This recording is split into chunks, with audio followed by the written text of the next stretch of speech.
If you're a small business owner, you'll know just what it's like to be the chief everything officer. HR, payroll, employee benefits. Well, Gusto can do all of that for you. Gusto is online payroll and benefits software built for small businesses. It's all in one, remote friendly, and incredibly easy to use.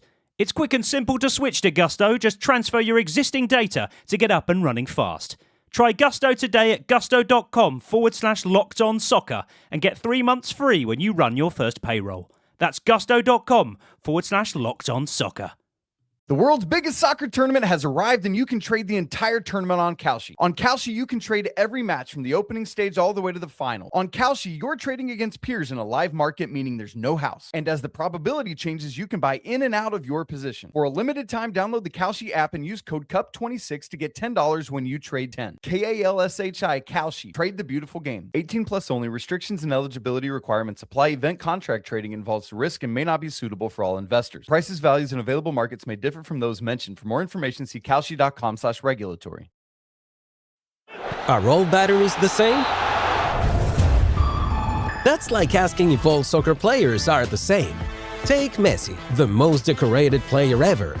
Is there any other player who has achieved that? No, just him. Now take Duracell. Is there any other battery with power boost ingredients inside? No, just Duracell. Remember, goats only trust goats because they're built different. And Messi only trusts Duracell. Hello, it's Martin here, and before we get with today's show, I just wanted to let you know that this episode was recorded before the news about Granit Xhaka staying broke. So we, of course, had tons of questions that we answered and spent lots of time discussing, and we've chopped all of those out. Thank you to everybody who sent them in, and that explains why there's not much Xhaka talk in this episode, bar a very tenuous connection between him and Mike Baldwin. On with the show.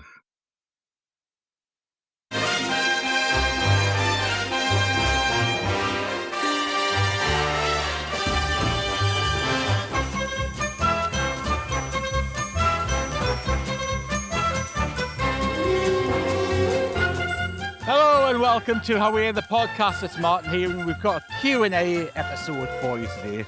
And of course, being Sunderland, it would be a bit strange if there wasn't something to talk about. And of course, there is plenty to talk about. Even though there's no football matches involving Sunderland going on, there's plenty of football matches involving Sunderland players and Sunderland goal scorers at the moment, which is fantastic.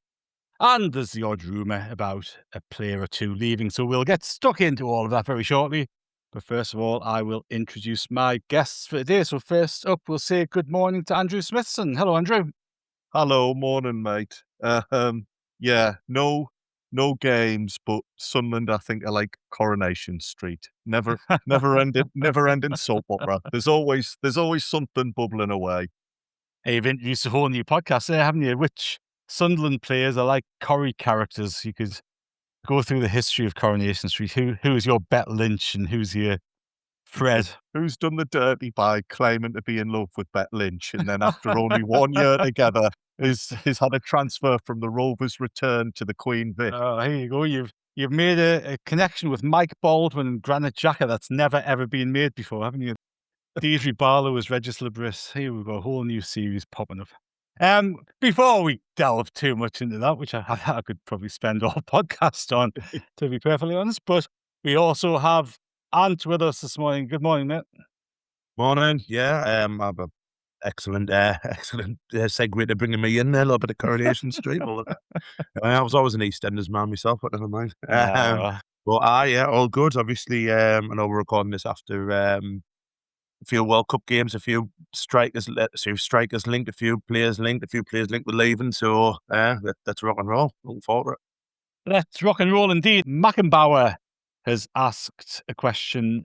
He says, with a few homegrown players leaving / likely to leave this summer, Neil, Anthony Patterson, Dennis Sirkin, Romain Mundle, etc., how do you expect the club to tackle that problem? I think he's talking about, obviously, filling the quotas of homegrown players and academy players and all that sort of stuff that we need to adhere to for both the Premier League and for the Europa League. He says, will we start to spend English tax to buy UK-based players or look at English players overseas? And it's an interesting nuance to this summer's transfer activity, and isn't it? Because you've got this other factor to consider. And, clubs have spent so much money on bringing English players in over the years, haven't we? We've seen, then Man City go down the other way where they have Scott Carson on the bench for everything, and you won every honour going despite playing about 2 minutes in 10 years to fulfil the quota of English players within the squad. So it's going to be interesting, isn't it, to see how the club actually sort of deal with that issue. Yes, it is, and I think it's quite exciting. I really do. I think it's quite exciting to see how they're going to work it around. Because do you remember? You probably both remember this, but when Man United signed Tom Huddleston to play in the academy, he was just playing for under 23s, and I think they had Paul McShane as well, didn't they? It was just playing under 23s. It wouldn't surprise me because our under 23s are playing in that pizza trophy, aren't they? Wouldn't surprise me if we signed somebody like that, like just a complete and utter like cart horse, just to play for the 23s. But we can go, hang on, he's on go with him in the European squad. It would work really well, to be fair. But no, I think it's interesting because as the lad was said there, obviously Neil's now gone. He's gone Rangers, hasn't he? So there's one off. Yes. As of yesterday, Dennis Serkin's now unemployed. He's now left the club because 1st July his contract went out. Anthony Patterson, we think, has been linked with like championship teams like a Wrexham or something like that, which I think would be a great move for him, to be totally honest with you. So we've got to be looking at. I think the goalkeeper situation is easily sorted because they could just put. I think it's a Joe Cohen, the young lad who they ran about taking on the pre-season. He's 16-year-old. I think quite highly of him. They can just put him down as a homegrown for that. So that would take a a spot up straight away, and obviously we've got Malcolm Elborg and Robin Roof. So there's your three for the European stuff, and maybe sign a goalkeeper who can do that. But and Simon Moore's obviously still here, so they can do that as well with him. But you're looking at I think it'll be interesting now that the free agent stuff now is a thing where you could be looking at the free agents maybe and thinking, well, they might be able to do a job in the Europa League or whatever, or do a job for us in the Premier League. Not really someone you're going to be starting every week, because we are going to have to fill that up. Like it or not, we are going to fill that quota up. Otherwise, there's got to be sanctions and everything like that. So you are going to have to do that. So it is going to be an interesting one. I think it'll be a mixture, Martin, of, I think obviously they'll bring in, I think the next young foreign players probably on their door. You mentioned that Moroccan lad earlier on, which I agree with. I think he's a phenomenal footballer, but I think his performances in the World Cup have probably just made his valuation a little bit too high. Yeah. But I think there'll be players out there, obviously, who have done well in World Cups and stuff, and who are probably gone under the radar. The Bosnian lad, the winger, who scored their first goal the other day. I think he looks a very good player. So. Like I say, they'll have the names, have everything like that, but we have got to fill that quota. So it is a necessity that we've got to do that. So it'll be an interesting. I'm really looking forward to the comings and goings. I've got to be honest. And talking about goings, Andrew, Elliot's asked about the new appointment of the director of outgoings and loans at Sunderland, and how vital is it, he asks, that we get the most out of him to send all the dead wood we have to use the wages on incomings. I'm not sure how much dead wood we actually have at the moment. I think we've got a pretty lean squad when push comes to shove. There's probably one or two that we'd perhaps choose to move out, but there's not too many, certainly compared to the dead wood that we had stockpiles of dead wood at some stages, didn't we? But we haven't got too much dead wood. But yes, Elliot asks, I think he's asking really how important is this new, it seems like a new position that they've created and appointing somebody to. How important is that?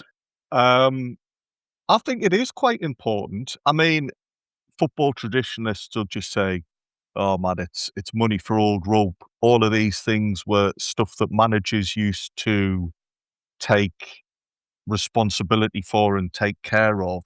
But there is a lot to be said, given Sunderland's desire to cultivate youth prospects. So having somebody who's making sure loan deals fit and work on somebody's individual pathway, I can see there being sense to that.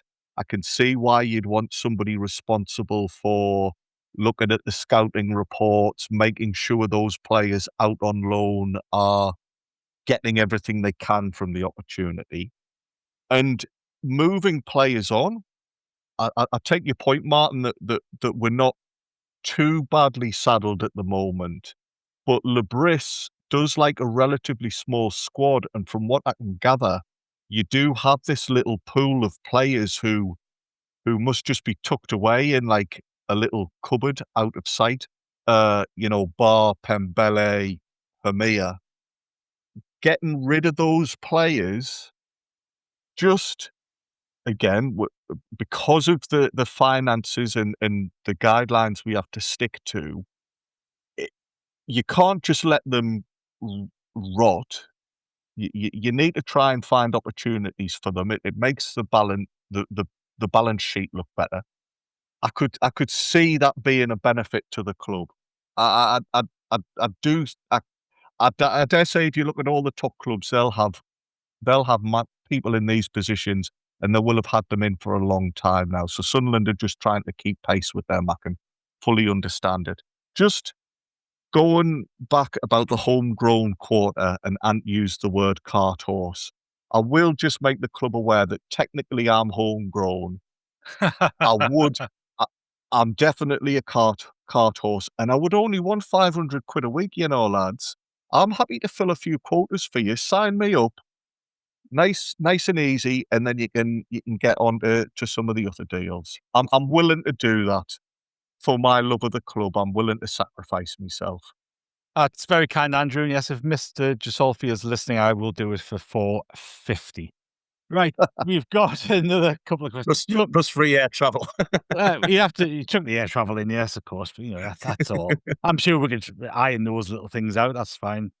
And you just rang a bell in my head there, Andrew, because wasn't Kevin Ball the loans manager at one point? So this perhaps isn't as new a role as people might think it is. Well, that's a great point. And who was he looking after? Jordan Pickford. Yeah. So there is something to be said for having somebody doing these types of jobs. I just want to pick you up a little bit, actually, before we go on about the Deadwood category. There is a bit. I'm just looking through the squad. There is a bit, where this stad's going to have to shift on. I've probably erased them from my mind. You have. I think you've forgotten about a certain Timothy Pendele. He's going to be in the Premier League team of the season next year, and he'll come good. And be careful, because me and Martin, these are going to be our new teammates when we sign these 500 quid a week contracts any day now. So we've got to keep them motivated, and we're not going to tell them the Deadwood. Come on, they've still got potential. Yeah, you're right. Just as well. I don't, again, look, I'm just looking at the field. I forgot they played for us. I must admit, don't listen to them. Done, obviously. I mean, it's already started, though, hasn't it? Like the likes of obviously Alexic is gone now, and Nazari Musin obviously left last night. So it is actually happening where where that is actually where he is already getting in and getting some players gone. Can you quickly repeat the last question, because I was too busy picking you up, I forgot it. It's quite ironic, isn't that? You were talking about Abdullah Bar and bleating on about that, and then you've forgotten what about him, man. There's another one for Kelvin chucked in. The question was, does it impact the transfer business that we would have done? Does it affect anything, bar obviously needing to get him replaced if he does indeed go? No, like I say, I think I said before, I think that they'll have had a name in mind anyway for Xhaka, but I think it's just been fast forwarded a little bit. I think when you look at this season, they would have probably looked at, we've got Xhaka, Siddiqui, Lafay, Chris Rigg, as you said, Diarra, who another one who's had a good World Cup, a couple of goals for him, and I think we haven't seen the best of him yet. I think he's going to be one of the ones next season where, if he can stay fit, would be a really good acquisition, really, really good player. So don't think they would have looked at centre midfield. I think obviously they'd have probably looked at, there's other places where they probably would have had to look to improve on. But then you're also looking at, do we need to look at replacing someone like Eliza Mayenda, who's rumoured to be transfer a few bids in for him. So I'm always with this. You've always got to be working on the fact that something like this could happen. You know, someone could come in and you look at how good we were last season and how successful we were. We've now probably got to be prepared that there are teams who are standing up and looking at our players. And I think that's only been escalated by the fact that the vast majority of them who've got in the World Cup have done very, very well. You know, we've had like 8 goals, haven't we, by Sunderland player? There's only been Real Madrid and Paris Saint-Germain who've scored more. You know, this is Sunderland EFC. You know what I mean? It's absolutely crazy. And it just shows how good the recruitment has been over the last year. So I think we've got to play it on 2 parts, as in here, you know, yes, there's always going to be now bids coming in for our players or interest in our players. But it's probably been the theme of this kind of podcast. I mean, I completely trust Gasolfi and everyone at the back with that. I think they've earned our trust now with how they've operated the last couple of seasons. And obviously Christian speaking before him. I think they've earned our trust now for us not to worry as much when this does happen and when it does happen. And Andrew, as Ant has mentioned there, obviously, as everyone knows, we've scored a few goals at the World Cup, which has been nice and it's added a little bit of extra stuff to watch on as we watch all of the games. But Joe Braun has asked, are we concerned that Brian Brobbey could leave if we get a high enough offer after his World Cup? I think the key bit there is a high enough offer, because, you know, the reality is if somebody comes in with a stupid bid of 80 or 90 million, which isn't beyond the realms of possibility, when you look at some of the transfer fees that have been bandied around the place, for a player who's 24-year-old, he's scored goals at the World Cup, he's looked fantastic. You know, there's obviously going to be a risk of players leaving if the right bid comes in, isn't there? Of course, and it would just be further evidence that Sunderland's way of working is doing what it's intended to do. You know, you were mentioning that Buadi player who we've probably missed the boat on now because bigger clubs are, well... Bigger teams, Andrew. Bigger teams. Yes. Sorry, I realised what I said there. This was why we signed Siddiqui when we did. Yeah. Because he was a young player and we pushed ourselves to the front of the queue in the hope that down the line we can sell him for big money. Brobbey as well. Brobbey was seen by some people as damaged goods because of his off-the-pitch issues and because of... Oh, there's form as well, I think, wasn't it? Yeah. So to now be considering or to now be worried that those types of players are potentially going to attract big money isn't a bad thing as such. It's actually just another sign that Sunderland are where we want to be. Ant mentioned earlier about trusting our recruitment team. We know now that if we were to sell Brobbey, at least you could be confident that we'll be able to react to it and replace him. I could very well imagine big clubs waving a load of cash at us for him. I personally don't want him to go yet. I think we've got at least another season in him. The club have protected themselves. Again, this is another aspect of our recruitment. We put people on pretty strong contracts to try and ward off other clubs. So yeah, there is a possibility. It is a bit of a concern. I hope it doesn't happen. That said, if it does come to it, Sunderland are bigger than any one player, and you just have to hope that we all remember that and move on. I do think that the two are vastly different in terms of Xhaka and Brobbey, though. Like, I think Brobbey's one of those, and I think, in fact, Xhaka's different from pretty much everybody else. So Xhaka's got this whole thing where he's allegedly bought into the club and he's being signed for a far greater reason than just his performance on the pitch. Everybody else, I think we have to get really comfortable with the fact that other clubs are going to want them. And we want to be in a position where other clubs want our players, because we've been in positions not so long ago where we couldn't get rid of any of the players with a bloody barge pole. We were paying them wages still when they were playing for somebody else because we couldn't get them off the books. So it's a sign of a successful club really that other clubs want our players. The only clubs that really the players aren't going to move up in terms of what they perceive the club as are Real Madrid, really. Every other club in the world, the good clubs, are going to have their players wanted by other people. So we need to get comfortable with the fact that our players are going to attract attention, and that's a good thing. And as long as we get the right value that the club put on the player to move him on, to get somebody else in, then that's absolutely fine. We've got to get really used to that because it's going to happen. And we can't get too hung up on any player apart from Enzo Lafay because that would devastate me.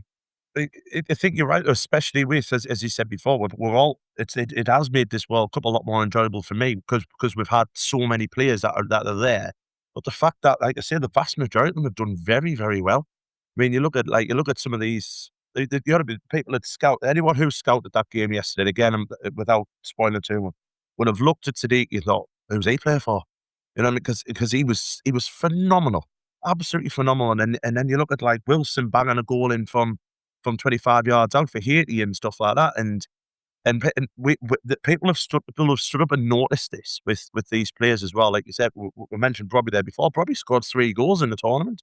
Really, really good return from a Dutch side who weren't expected to go too far, and obviously haven't gone too far. But he's done well, and there are going to be scouts to be looking, thinking, well, he plays for, and it's probably like demeaning us a little bit because we probably are still that that underdog kind of stuff because we're still one season in the Premier League. It's our second season coming in, and the fact that we've done so well recruiting these players, they probably are going to go, well, they only play for Sunderland. You know what I mean? And as much as we want to say, well, hang on a minute, this, that, and the other, it's probably the case where we're not as established as your City is, as even like going as someone like Spurs who are throwing money left, right, and centre at the moment.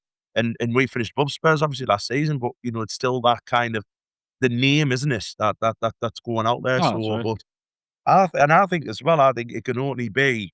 I mean, the recruitment staff must be looking at this World Cup and thinking we've done bloody well here, like with how well they've all done. It's been such a joy to like being a Sunderland fan and actually like looking at this World Cup and looking how players can I plays for us. It's class, isn't it? Like I celebrated Angulo's goal against for Ecuador against Germany more than I've celebrated some Sunderland goals. It was just so good. It was just so because you were so proud of them, weren't you? Yeah. You're so proud of them. Like I say again, watching last night, I was so even though they were playing England, and yeah, we got the we got over the line and this that and the other. Andrew knows this, but even though we ended up getting over the line and whatever. You watched that game at the end, and you must have thought this, Martin, immense pride in how well Sadiq played, even though we were happy either way. You know what I mean? But thinking that, what, he's had a phenomenal game, and that's class. That like from where we were talking probably this time last year when we were going at the find out who we were playing and all that stuff, and fast forward that a year, and we look at that, and we've got players in the latter stages of Talbi coming off the bench the other day to get the equaliser from Morocco, scoring a penalty. You're like, oh, this is mint. You know what I mean? I'm like a proud dad. But you are right. You've hit the nail on the head. We've got to now be prepared for this, and this is, like I say, probably something that because we've done so well the last season, because obviously we've hit the Europa League, we've had players at the World Cup and stuff like that. They are going to be people looking. There could be people looking at Brian Brobbey because there's not many people in the world that can do what Brian Brobbey can do. No. And I really appreciate you trying to dance around the subject. Thank you, mate. I did whip my headphones off for a second there because I'm still trying to avoid.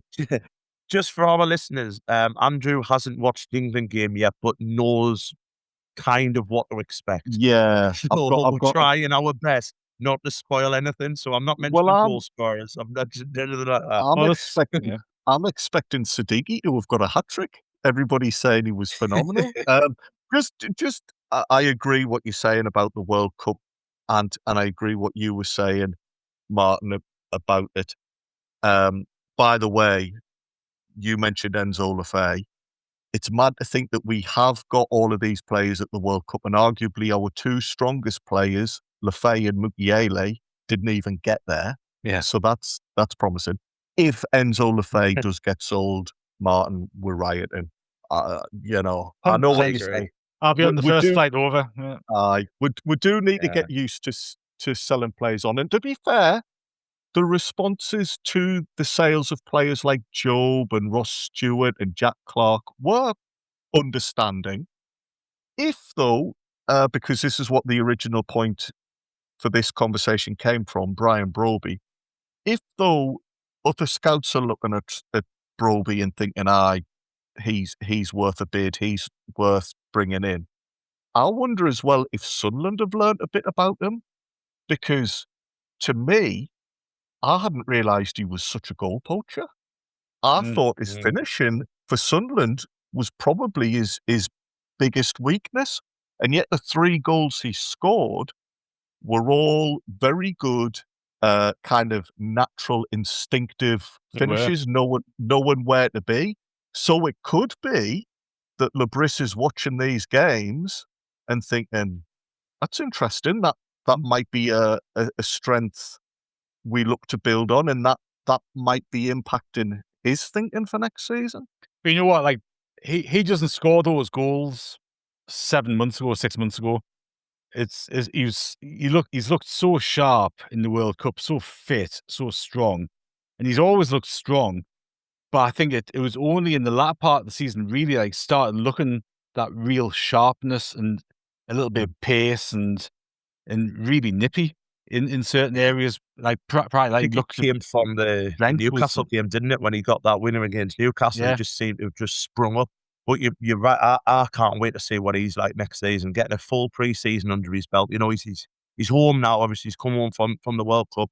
He's not picked up an injury or anything like that. I can't wait to see him with a full pre-season. Like I would, apart from your Haalands and this, that, and the other, if we could build around him, I would put him in the higher echelons of top goal scorers next season. I really would. I think he's phenomenal, and he's done everything there in the World Cup that we thought he could possibly do. And he never started the first game, did he? It was, I think they even brought Depay on before him, because I think Milan was playing as a further striker, and then they brought Depay, and they did bring Brobbey on. But we all knew as Sunderland fans that this is what he could do. And he's actually just shown that on a world stage. But you're right. I mean, the 3 goals he scored were poaching. They were good poaching goals, being in the right place at the right time. And it's like, if we can build around him, which I think is the most important thing to do now, I've got to be honest, then he's gonna get 20 goals next season. No, you've heard it here first. There we go. We'll look out for that one, won't we? And I'll put my hat on that, Martin. I will. I'll put my hat on it. If he's fit, if he stays fit, and say plays 40 games overall, and like say including Europa League and stuff like that, he'll get 20 goals. Yeah. No problem. I tell you what, if he'd stayed on the pitch the other day, Holland would still be in the World Cup. I'll tell you that for now. Correct. The world's biggest soccer tournament has arrived, and you can trade the entire tournament on Kalshi. On Kalshi, you can trade every match from the opening stage all the way to the final. On Kalshi, you're trading against peers in a live market, meaning there's no house. And as the probability changes, you can buy in and out of your position. For a limited time, download the Kalshi app and use code CUP26 to get $10 when you trade 10. KALSHI Kalshi. Trade the beautiful game. 18 plus only. Restrictions and eligibility requirements apply. Event contract trading involves risk and may not be suitable for all investors. Prices, values, and available markets may differ from those mentioned. For more information, see kalshi.com/regulatory. This episode is brought to you by Accenture. When your advertising operations fall out of sync, everything else follows. Spotify and Accenture are working together to reinvent the rhythm of ad sales, using automation, analytics, and smarter workflows to simplify campaign delivery and access better data across the business. The result? Less time spent on operations, more time connecting brands with the moments and fandoms that matter most. Learn more at accenture.com/Spotify. Talking about players at the World Cup, Chemsdean Talbi is obviously another, and you mentioned him earlier as well, but he certainly caught the eye. Paul Rackstraw has asked, how good is Talbi going to be next season? He has had so much exposure in the World Cup compared to AFCON. I think he's going to be a massive player for us next season, and will be one we struggle to keep hold of next summer. And Mang the Ram asks, how do you think the playing time will be shared and settled out between Angulo and Talbi on the left-hand side? Because obviously both those players have put in some very favourable performances in the World Cup. And Andrew, Talbi's one that we all saw in flashes, admittedly, but we all saw his potential and what he's got last season, didn't we? And he's another one. You chuck him in the same bucket as Siddiqui and Diarra and others, because if we try to sign him last year off the back of the World Cup performances, we ain't getting them. But the fact that we went in maybe a year early, and people said, I remember Gav talking to one of the journalists talking about Talbi. He said, we expect him to get a big move, but it's at least a year too early, or at least a year earlier than we thought he was. But it's going to be interesting, isn't it, to see him next season, see how he really kicks on. And it's got his Talbi shirt there. Look at that. It's a shame this is not a visual medium back in verified. Very nice Talbi shirt there. But no, Talbi is going to be certainly one to watch, and whether he plays on the left or the right. Angulo came into Sunderland in January, had a little bit of a stop-start second half of the season, didn't he, with injuries and stuff like that. But again, I think he's one that club really fancy, and it's going to be intriguing to see how those two play next season. It is. There's plenty of minutes available for them both, so that we don't need to worry about that as much. Talbi was in and out of the side a lot under Labris, and I don't know if that was tactical or he was protecting the player or he felt his final product could be a bit hit and miss. If it's the latter, I think he has shown at this World Cup that he has now added a bit of consistency. I really like the lad, but there were times when his cross into the box was weak. But we've seen, you'll have to forgive us for who it was against. What was it against? The Netherlands, actually. Was it his cross that they scored in the last minute from? Yeah. That was wonderful. And if he can start doing that more regularly, it's going to be very hard to drop him. Angulo, though, he's also taken huge strides since coming here. Angulo perhaps edges it in terms of defensive work. Talbi doesn't shirk things, but we know Angulo is perhaps more comfortable doing it. So it might boil down to Labris loving them both, and it's just a case of picking the right one for the opposition and for the tactics on that particular day. Yeah, it's going to be good to watch. I think both of them have an awful lot to offer for next season. Now, we've got a question that's been specifically directed towards you, Ant. And Andrew, you'll be able to chime in this one as well, because Jason Thompson has asked, what are your thoughts on the Rhian Skinner appointment for the Lasses? Yeah, really exciting. Obviously, Beer Collective have now acquired a majority stake in the Lasses. That went through 2 weeks ago, and now that obviously they want to get the reward people in, getting the feet under the carpet and stuff like that, and getting Rhian, who's very much a very well experienced player in the women's football pyramid. She's managed sides at West Ham, Spurs and stuff. So a little bit of mixed managerial experience, but she's managed at the WSL, managed at the highest level of the game. Obviously came, I think it's technical director. There's a full title. Correct, so obviously she's gonna oversee everything what goes on in the club, and it's a really good appointment. Good to get someone of her experience in. I'm sure that there have been teams wanting her as manager and stuff like that with the job that she's done, but for her to choose to come here, who a WSL 2 side, which is the championship in layman's speak. It's a good appointment. It's a big, bold, strong appointment, and obviously, she'll be. I think even her presence here is going to get us the next caliber of player to come along to the club. So it's going to be a really, really exciting time for the Lasses. I think obviously with Beer coming in, you're automatically thinking they're going to throw money around and get promoted and stuff, but it's not that easy to do that, as Newcastle women have probably seen in the last 3 years, tried to buy the league and they haven't quite done it yet. So I think it's going to be a really, really interesting appointment, and good to see someone of her stature coming to Sunderland women, and it is going to be a really, really exciting couple of seasons, I think, now. And Andrew, it's a big one, isn't it? It's an important appointment. It just shows the I guess it's a good illustration of the commitment that Bay Collective have to making this a success. Definitely. I read the press release and all the things you want to see were there, talking about how she's going to be helping strategy and overseeing things. I think just the job title, technical director, it's important. There were times when you thought, are the women being given enough resources to do it properly?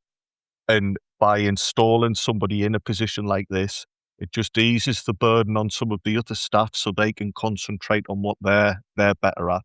I have to admit, I didn't know too much about her. What I've read, though, since learning about this is positive. I mean, Ant mentioned, I know her managerial time at Spurs and West Ham weren't brilliant. We don't know enough about those situations, though, to make a fair judgment. But what I will say is, West Ham, their women's side have got other issues. You know, Yeah. struggling at West Ham doesn't necessarily mean the manager was at fault. There's all sorts of issues there. I think she played for a period in Middlesbrough, which hopefully Yeah, Sparrow means, Lass, yeah. yeah. Yeah. Oh, she's Her from mum's there from as well. Middlesbrough. Yeah, her Ah, mum's from there, yeah. well, that's good because then at least she has an idea about the Northeast, which I think helps. And from what I can gather, when she was at Leicester working behind the scenes, it was at a crucial time when Leicester were kind of upgrading their women's team and putting more focus into it. So she was there at ground level and was involved in helping build up the team. And they're Premier League. They're in the Women's Super League, aren't they, Ant? You They've think? just been relegated. Oh, oh. They lost Well, to West End, and they lost to Charlton in a playoff because it was like two, ah, because they've restructured the leagues a little bit. So two went up automatically from WSL 2, and then there was a playoff between the third team, which was Charlton and Leicester, and Charlton won on penalties. right, So they've already right. just come down. But she took over there when she ended her playing career, and then went there, and then but she's had a wealth of experience. You know, like Wales, being assistant Wales manager, assistant England manager. She's coached England from the under-19s upwards, so under-19s, under-20s, and 21s.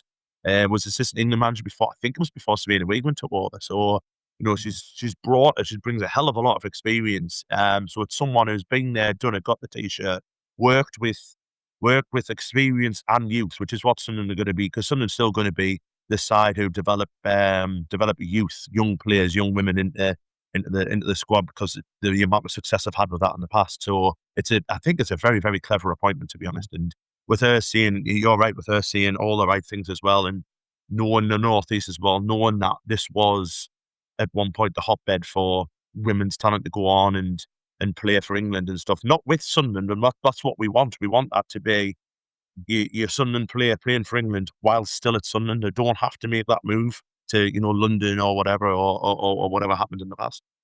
Yeah. I I I I think you're dead right. Yeah, sorry, I had forgotten about Leicester, but the point still is she's got the experience of building a club up from a From scratch, level. yeah. Yeah. Yeah. And as you've gone through her international experience, this all just screams positivity to me because she's gonna have the contacts. She knows the admin side of the game, but also the coaching side of the game. So she's gonna be able to know what Mel Ray's talking about, but also have the business nous and that side of things. She has got an excellent CV for what we need her to do. And yeah, it definitely a positive step on Yeah. paper for me. It's also as well with hopefully to build the next generation of, as we said before, the young lasses. I mean, and what Sunderland did really well in the pre-season was signing the most important young players that they've got at the club too. New deals, obviously, you know, a few have gone, but Ellen Nadal, who's another Borough lass who signed from Everton, but she's from Borough, she has decided to move on. But Jess Brown signed a new contract yesterday, who's been at the club since she was 16, played over 100 games. She's still only 21. It's like a good young, still got that youth in her, but has played over 100 games for the club. She's got that experience already at such a young level. Katie Watson as well, who I think will play for England at some point. She's a wonderful footballer. Couple of young lasses who came through last year. Chloe Paxton, centre half, played the first game against Newcastle.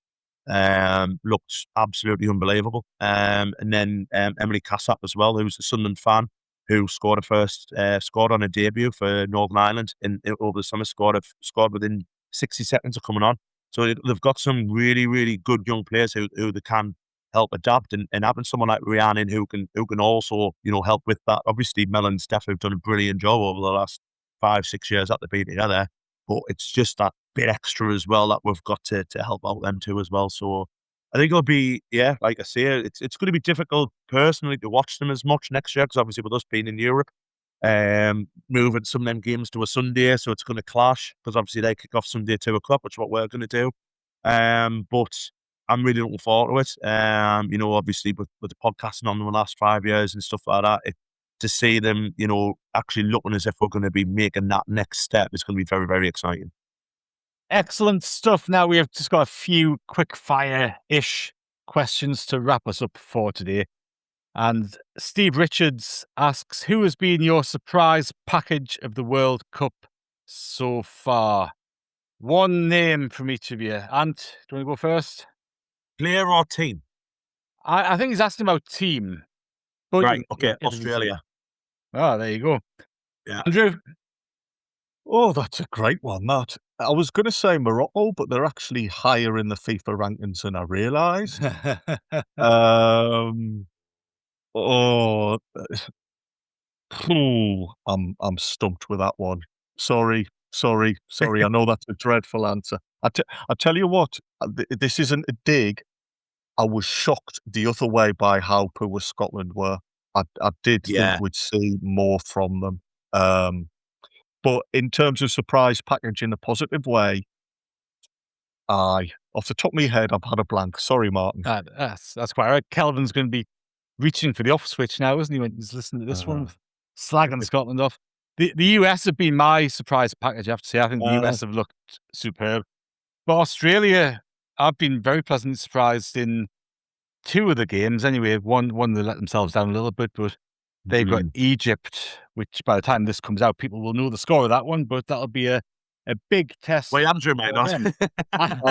I've just remembered as well. Cape Verde, of course. I think they're everybody's surprise package. Pleasant surprise. Another one is from Owen Thomas. He says, "Do you hope Chelsea liquidate?" Clever, very clever. I think you've got our answer with that, with the response of our laughing and stuff. Yeah, yes, that's right. I think the tune, that music they play is arguably one of the few positives any Sunderland fan can think of with Chelsea at the moment. Indeed. Now, to wrap us up, Rob Lowe has given us a great question, which I did share with the two of you before we came on. Well, who knows? It could well be. I did share it with you to give you a little bit of thinking time, because Rob has asked, based on our previous 5 managers, pick a 5-a-side team using 1 player per manager era. Now, I'm going to stipulate, obviously, the 5 managers are Regis Labris, Michael Beale, Tony Mowbray, Alex Neil, and Lee Johnson. So, Andrew, I know I shared this with you just before you were about to go to bed last night. You said, bloody hell, it's going to keep me up all night now. So, what thinking have you done? Oh, I tell you what, a cracking one this. And this could easily be a pod series in itself. Right, okay.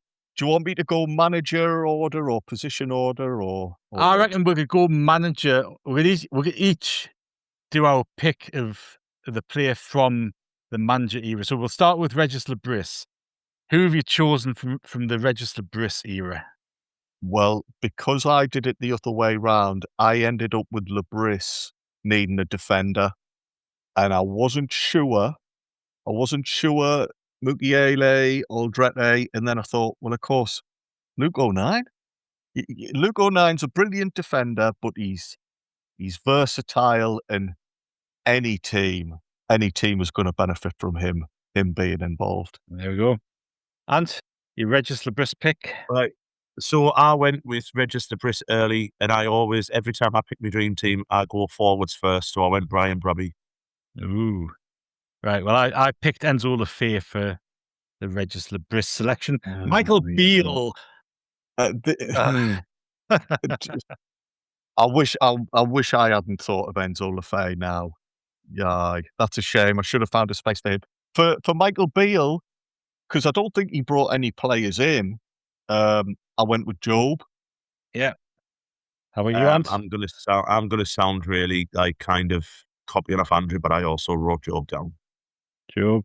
I went for Jack Clark with the Beale era. Tony Mowbray. Andrew, who'd you go for? If we're allowed loans, it would be Ahmad. If we're not allowed loans, it would be Patrick Roberts. Yeah, Ahmad's fine. That's who I picked. Who do you pick, Ant? Yeah, I went Ahmad. It's a full house for Ahmad. I'm so sorry. Can I just apologise to Patrick Roberts because you were down for a long, long time before I remembered that we had Ahmad on loan.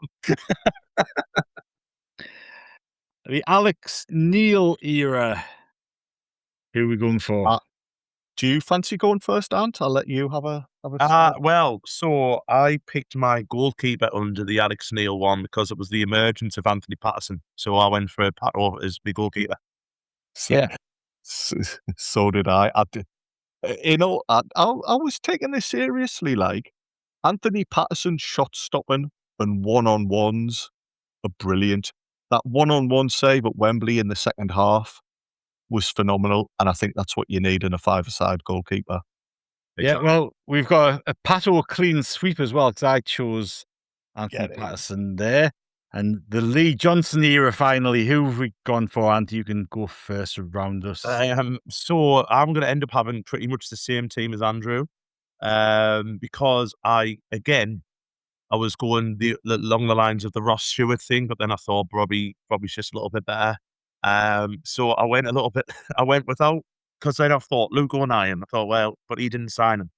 So I thought, I'm going to leave that one out. And then I remembered that he signed Dennis Serkin. So I hired Serkin. Oh, yeah, nice. So otherwise, I'd have had O'Nien in. Yeah. Andrew? That's not bad at all. This is a bit of a wild card. Elliot Embleton. Ooh. Two-footed player, really clever footballer. And I just think him and Job in the middle of a five-a-side team, I think could do some damage, like. Very nice. And I chose a player who just sneaked into the back post for Lee Johnson, and he's been mentioned already, Patrick Roberts. So I'm going very attacking me. Like, I've got Anthony Patterson, then Patrick Roberts, Ahmad, Jack Clark, and Enzo Lefebvre. So you haven't got a defender? No, it's going to outscore you. Right. See, I thought I went formation as well as, I thought I would do a 1-2-1 kind of thing. But I tell you what, if you're playing five-a-side, right, you'd have Enzo just like floating about in that defence, and then I suppose you could put around. Enzo Oh, at the I back. tell you what. Your five-a-side team is going to win 30-27, isn't it? All for entertainment. Poor Pato at the back, not getting any. I trust Pato. As me and Andrew, we might have to, instill confidence in Anthony Patterson next season. Believe in him.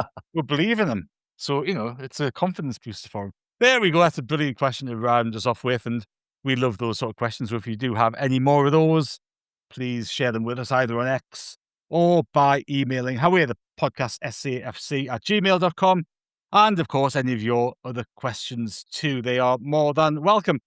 But I think that'll do us for the day, chaps. So we'll say thank you very much, Ant. Oh, yes. Thank you very much. Cheers. And thank you to James Bolam as well.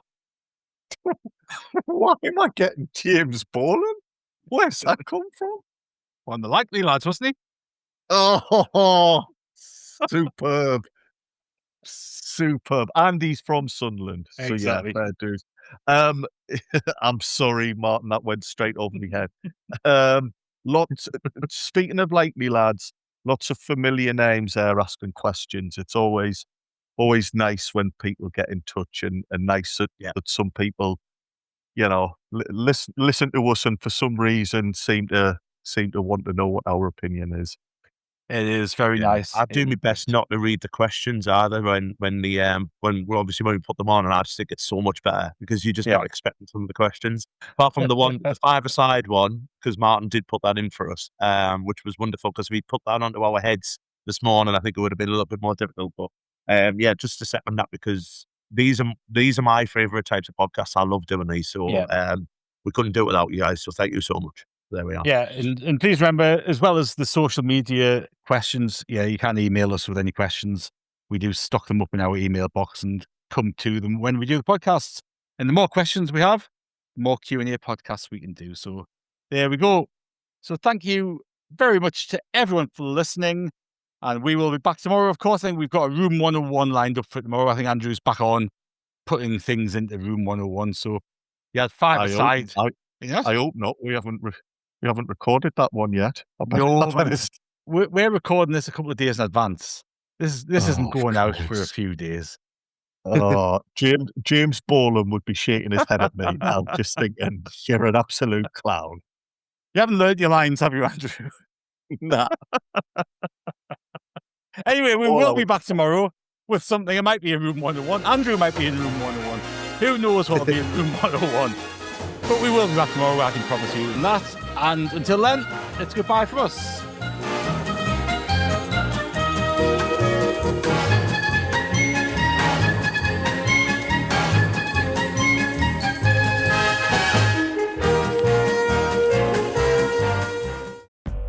Looking for a home that keeps you connected to Silicon Valley without the usual barriers to entry?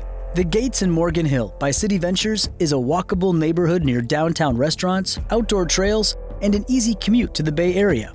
It's a small town setting with access to major career hubs. Every home is all electric with buyer-owned solar included. With limited availability, now's the time to take a closer look. Discover your new home at cityventures.com.